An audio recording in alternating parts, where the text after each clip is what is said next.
जय हिंद दोस्तों, आप सभी का स्वागत है आपके अपने YouTube चैनल में। दोस्तों, आज हम सभी चैप्टर 3 आलो अंधारी पढ़ने वाले हैं। तो चलिए दोस्तों, बिना देरी के वीडियो को शुरू करते हैं। पाठ्य पुस्तक के प्रश्न अभ्यास। प्रश्न 1, पाठ में किन अंशों से समाज की यह सच्चाई उजागर होती है कि पुरुष के बिना स्त्री का कोई अस्तित्व नहीं है? क्या वर्तमान समय में स्त्रियों के इस सामाजिक स्थिति में कोई परिवर्तन आया है? तर्क सहित उत्तर दीजिए। उत्तर, पाठ में ऐसे अनेक अंश हैं जिनसे ज्ञात होता है कि पुरुष के बिना स्त्री का कोई अस्तित्व नहीं है। पहला, बेबी के प्रति उसका आस पड़ोस के लोगों का व्यवहार अच्छा नहीं होता। वह सदा उससे पूछते कि उसका स्वामी कहाँ है। मकान मालकिन उससे पूछती कि वह वहाँ कहाँ गई थी, क्यों गई थी आदि। दूसरा, मकान मालकिन का बड़ा बेटा उसके द्वार पर आके बैठ जाता है और इस तरह बात कहने लगता है जिनके अर्थ है कि यदि वह चाहे तभी वे भी उस घर में रह सकती है। उत्तर नंबर तीसरा, कुछ लोग जानबूझकर उसके स्वामी के विषय में प्रश्न पूछा करते थे, इसी बात से और उस पर ताने छेड़ते थे। जब जुंगियों और बुलडोजर चला गया था, तब सभी सामान समेट कर दूसरे घरों में चले गए, पर वह अकेली बच्चों के साथ खुले आसमान के नीचे बैठी रही। उपयुक्त अंशों के स्पष्ट होते ही कि पुरुष पर ज्यादती करने तो पूरा समाज की ज्यादतियों से बचने एक सुरक्षा कवच तो होता है। वर्तमान के समय में स्त्रियों की स्थिति काफी में बदलाव आया। शिक्षा व कानून के कारण स्त्रियों की आमदनी में बढ़ोतरी हुई है। अब वे अकेली रहकर भी अपना जीवन यापन कर सकती हैं। प्रश्न नंबर 2, अपने परिवार में तातुश के घर तक के सफर में बेबी ने सामने रिश्ते में कौन सी सच्चाई उजागर होती है?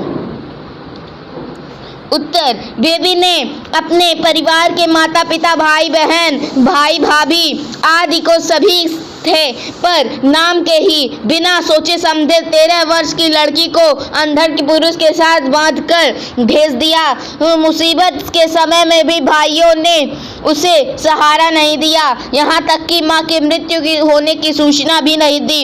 यह खून के रिश्ता रखने वाले लोगों का हाल है। इधर तातुश जैसा सहृदय मनुष्य बीबी के दुख दर्द को समझकर उसे अपने घर में आश्रय देता है। उसके बच्चे की देख रेख, उनके साथ उनके दूध, दवा, स्कूल आदि की व्यवस्था तक करता है। बेबी के स्वास्थ्य का ध्यान रखता है, उसके बड़े बेटे को खोज कर लाता है। वास्तव में उन्हें जैसा व्यवहार किया ऐसा बहुत कम ही उदाहरण है। ये बताते हुए करुणा, दया और स्नेह के संबंध से खून का रिश्ते से कहीं बढ़कर होता है। प्रश्न नंबर 3, इस पाठ में घरों के काम करने वाले लोगों के जीवन में जटिलताओं का पता चलता है। घरेलू नौकरी को और किन समस्याओं का सामना करना पड़ता है, इस पर विचार कीजिए। उत्तर, इस पाठ में घरेलू नौकरियों के घरों में काम करने वाले के जिंदगी की निम्नलिखित जटिलताओं का पता चलता है। पहला, इन लोगों को आर्थिक सुरक्षा नहीं मिलती। दूसरा, इन्हें गंदे व सस्ते मकान किराए पर मिलते हैं क्योंकि यह अधिक किराया नहीं दे सकते। तीसरा, इनका शारीरिक शोषण भी किया जाता है। चौथा, इनके काम का कोई घंटे भी अधिक होते हैं। पहला, आर्थिक तंगी के कारण इनके बच्चे अशिक्षित रह जाते हैं। दूसरा, चिकित्सा सुविधा व खाने का अभाव में यह अशिक्षित रहते हैं। प्रश्न नंबर 4 है, आला अंधारी रचना बेबी के व्यक्तिगत समस्याओं के साथ साथ कई सामाजिक मुद्दों को समेटे हैं। किन्हीं दो मुख्य समस्याओं पर अपने विचार प्रकट कीजिए। उत्तर। आलव अंधारी एक ऐसी कृति है जो बेबी हालदार की आत्मकथा होने के साथ साथ हमें एक अनदेखी दुनिया के दर्शन कराती है। यह एक ऐसी दुनिया है जो हमारे आस पड़ोस में है, फिर भी हम इससे झांकना अपनी शान के खिलाफ समझते हैं। कुछ समस्याएं निम्नलिखित हैं। क परित्यक्ता स्त्री के साथ व्यवहार। यह पुस्तक एक परित्यक्ता स्त्री की कहानी कहती है। बेबी किराए के मकान में रहकर घरेलू नौकरानी का कार्य करके अपना जीवन निर्वाह कर रही थी। समाज के दृष्टिकोण से उसके प्रति स्वस्थ नहीं है। स्वयं औरत ही उस पर ताना मारती है। हर व्यक्ति उस पर अधिक अधिकार समझता है तथा उसका शोषण करना चाहता है। उसे सदा संदेह की दृष्टि से देखा जाता है। सहायता के नाम पर उसका मजाक उड़ाया जाता है।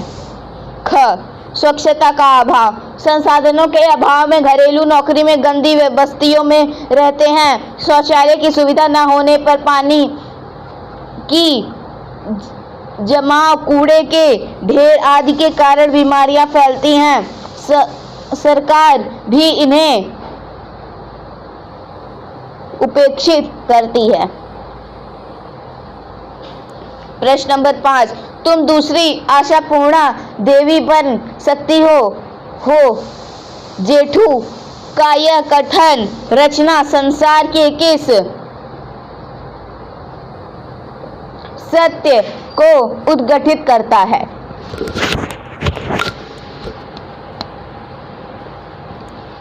उत्तर। रचना संसार के इसमें रहने वाले लोगों की अपनी एक अलग अलग जीवन शैली है। ये लोग लेखन कार्य के लिए सारी सारी रात जाग सकते हैं। जागते हुए तुम दूसरी आशापूर्णा देवी बन सकती हो। जेठू ने यह कथन बेबी को यह बात समझाने के लिए कहा था। जेठू ने यह समझाया था कि आशापूर्णा देवी भी सारा काम काज निपटा कर रात भर चोरी चोरी लिखती थी जब लोग सो जाते थे। यह सच है कि रचना संसार में लेखन के एक नशा होता है, जैसे मुंशी प्रेमचंद को भी था, जो कोई कई मील पैदल चलकर आते, खाने पीने का ठिकाना ना था, फिर भी डिबरी की रोशनी में कई कई घंटों बैठकर लेखन कार्य करते थे। ऐसी ही बेबी हालदार की ने भी किया। जब सारी झुग्गी बस्ती सो जाती तब वह लेखन कार्य करती रहती थी।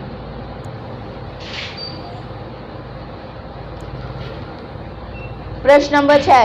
बेबी की जिंदगी में तातुश का परिवार ना आया होता तो उसका जिंदगी कैसा होता? कल्पना करें और लिखें। बेबी के जीवन में तातुश का सौभाग्य भी की भांति है। तातुश जैसे लोग सबको नहीं मिलते। यदि बेबी के जीवन में ना आते तो स्वयं कभी अपनी क्षमता को पहचान ना पाती। उसी गालिच मोहल्ले में बेबी नरक भोगती रहती। घर में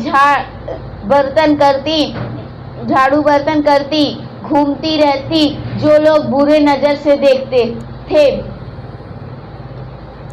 उसका शिकार हो जाती। उसके बच्चे भी कभी स्कूल के मुंह ना देख पाते और शायद उससे सदा के लिए बिछुड़ जाते। उसका बड़ा बेटा कहाँ काम कर रहा है? यहाँ तातुश ही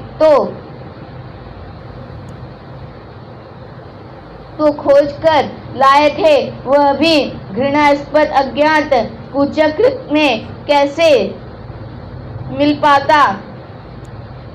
चर्चा करें। प्रश्न पाठ में आए इन व्यक्तित्वों का देश के लिए विशेष रचनात्मक महत्व है। इनके बारे में जानकारी प्राप्त करें और कक्षा में चर्चा करें। श्री राम कृष्ण, रविन्द्रनाथ ठाकुर, काजी नजरुल इस्लाम, सरचंद्र, सत्येंद्र चंद्र,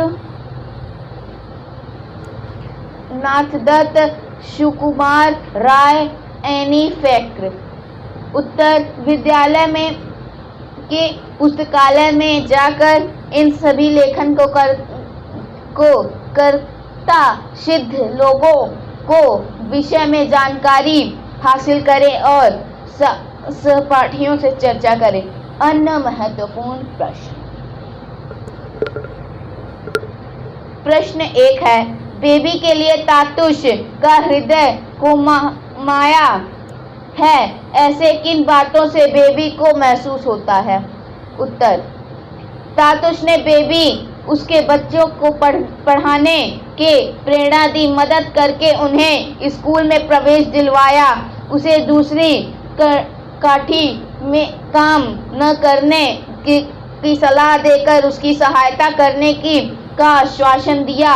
वे कहते हैं कि कुछ न थे पर कुछ ऐसे करते थे कि बेबी को महसूस होता था कि उनके प्रति ममता रखते हैं। जैसे कभी कभी वह काम करने जाती तो तातुश बर्तन पोंछ रहे होते, कभी जाले ढूंढ रहे होते।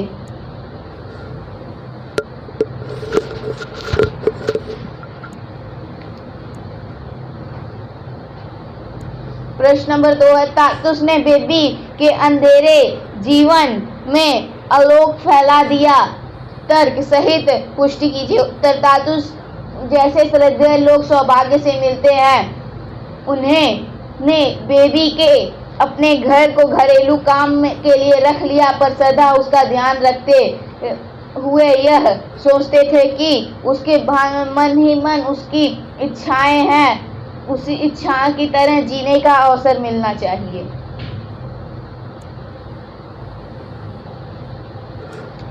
एक झुग्गी में रहने वाली बेबी लेखिका बनकर दूर दूर अपने बच्चों को पढ़ाई, पेट पालन, आवास आदि सुविधाएं की व्यवस्था भी नहीं कर पा रही थी।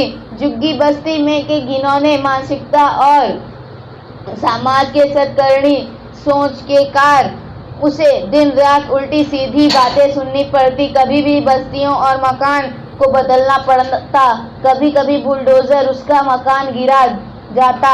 इस निराशजनक मोहल्ले में तातुश ने उसके पढ़ने के लिए किताबें दी और लेखन के बाध्य किया और कहा लेखन के लिए वह तातुश के काम समझकर उसे जैसा भी हो, गलती हो तो भी लिखे, पर अपना ही जीवन परिचय लिखे।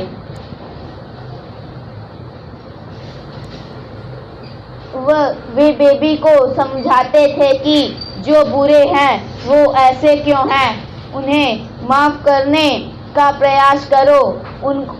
उसको लेख हुए कि केवल तारीफ ही नहीं करते, वरन उसे अपने सभी मित्रों से प्रसारित करते और उत्साहित और व्यावहारिक साथ बेबी को यह मुकाम हासिल हुआ। अतः यह कथन पूर्णतः है कि बेबी के अंधेरे जीवन में तातुश उजाला आलोक फैला दी।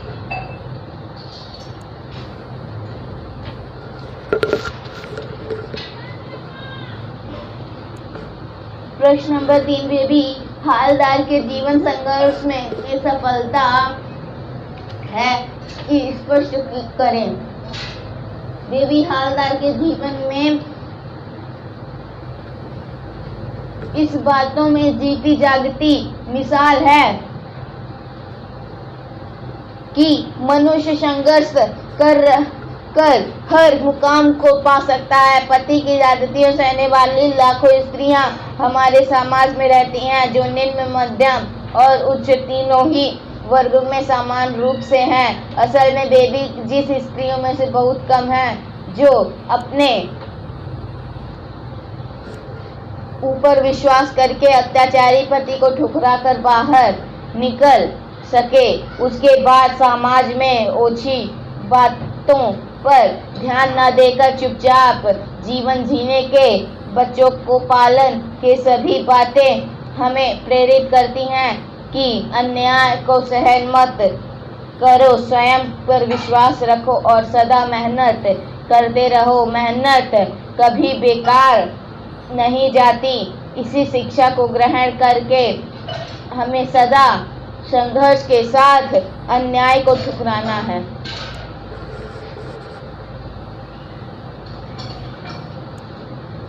प्रश्न नंबर 4। बेबी हालदार सादगी पूर्व जीवन में पक्षधर हैं। प्रकाश डाले। उत्तर। बेबी ने लिखा है कि शामिली दी के पत्र कुछ अलग ही तरह से होते हैं। एक पत्र में उन्होंने लिखा है कि यदि तुम यहाँ आओ तो हम दोनों खूब सजेंगे और खूब नाचेंगे।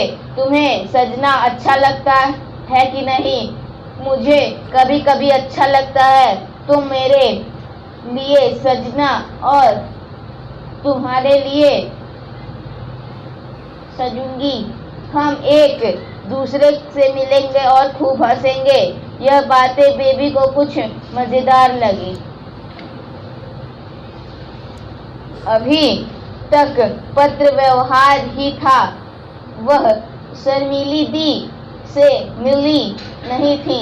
बेबी को सजाना धजना पसंद है। वह लिखती हैं कि उसने अनेक लड़कियों और बहुओं को सजते हुए देखा है, पर उसे अजीब सा लगता है। वह यह देखकर अवाक रह जाती हैं कि औरत को साड़ी और गहने का इतना मोह, इसके लिए इतना लालच, इतना लोभ।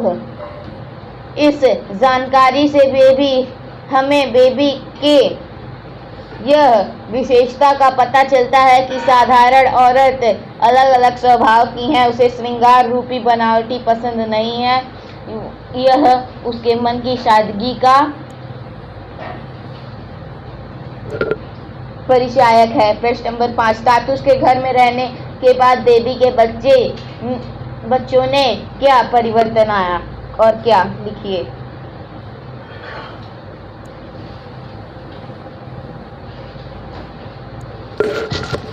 उत्तर। तातुश के घर में आने के बाद पूर्व बेबी के बच्चे इधर उधर भागते रहते। वह जरा जरा सी बात पर रोने चिल्लाने लगते, बेवजह घूमने की सी बातें करते थे। लेकिन आज वह सब नहीं करते। सारी आदतें छूट गई हैं। अब उनकी पढ़ाई भी ठीक से चल रही है।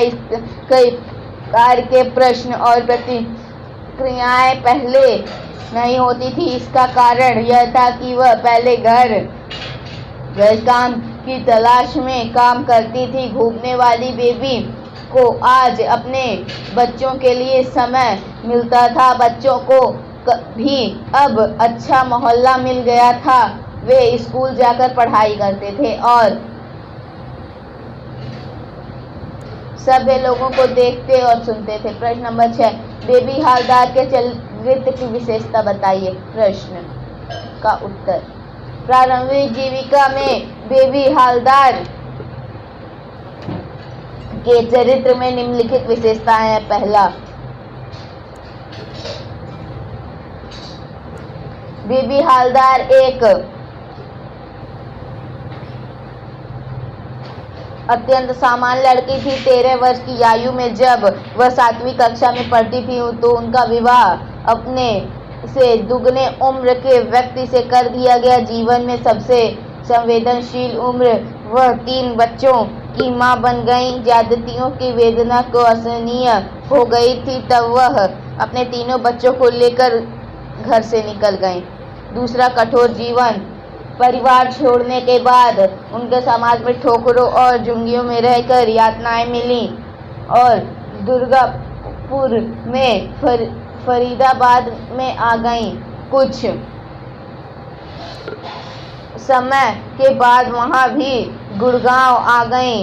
घर घर कामकाज करती और दुनिया में उल्टी सीधी बातें ऊपर से मुंह कान बंद कर सुनती रहती थी। तीसरा, तातुष्कश ने उसे एक ऐसा घर में काम मिला जो लोग बहुत अच्छे थे। घर के मालिक, जिन्हें बेबी तातुश कहती थी, वे देवता के समान थे। उन्होंने बेबी के मन इच्छा को, रुझान को पढ़ते लिखने की तरफ मोड़ दिया। बेबी के सज्जन लोगों के साथ की ओर उनसे जो प्रोत्साहन मिला, उससे लेखिका को संज्ञा दिलवाई और जो हमारे जीवन में एक अनुकरणीय उदाहरण है। चौथा, स्नेहमयी माता बेबी हालदार को अपने बच्चों को भविष्य की चिंता रहती थी। वह तातुश की मदद से बच्चों को स्कूल भेजती। अपने बड़े लड़के के लिए वह व्याकुल रहती थी कि जो किसी के घर में घरेलू नौकर था, तातुश उसको घर लाते हैं। थैंक यू दोस्तों, आज के लिए बस इतना ही। और हाँ दोस्तों, अगर आप हमारे चैनल पर पहली बार आए तो प्लीज़ हमारे चैनल को लाइक एंड सब्सक्राइब करें।